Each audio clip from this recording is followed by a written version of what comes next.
నా పేరు మామిడి రామచందర్, మాది భరత్నగర్ కాలనీ. ఇక్కడ శ్రీ శ్రీ శ్రీ పోచమ్మ దేవాలయం కొత్తగా నిర్మించడం జరిగింది. ఈ నిర్మాణానికి దేవాలయ కమిటీగా గతంలో ఒక సంవత్సరం క్రితం మేము ఒక 13 మంది సభ్యులతో దేవాలయ కమిటీగా ఏర్పడడం జరిగింది. ఒక సంవత్సరం నుంచి ఈ 13 మంది యజ్ఞ వెంకటేశ్వర గారు, మందుల సత్యమన్న గారు, పసులాది మధుసూదన్ రెడ్డి గారు, ఆకుల వెంకటేష్ గారు, బొంగు మల్లేశన్న గారు, మల్లమారి మల్లేష్ గారు, నక్క దశరథన్న గారు, కాంపల్లి శ్రీనివాస్ గారు, జో కృష్ణ గారు, గైక్వాడ్ బాలాజన్న గారు, వీళ్ళందరూ కూడా ప్రతినిత్యం ఏ పైన చిన్న పెద్ద లేకుండా ప్రతిరోజు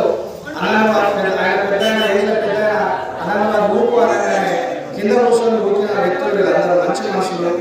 వీళ్ళందరూ కూడా అమ్మవారి ఆశీస్సులు కోరుకుంటున్నాను. ఒక సంవత్సరం క్రితం మొదలైన మా జర్నీ గుడి నిర్మాణంలో ఒక సంవత్సరంలో పూర్తయిపోయింది. ప్రతిష్టాపనమైన 15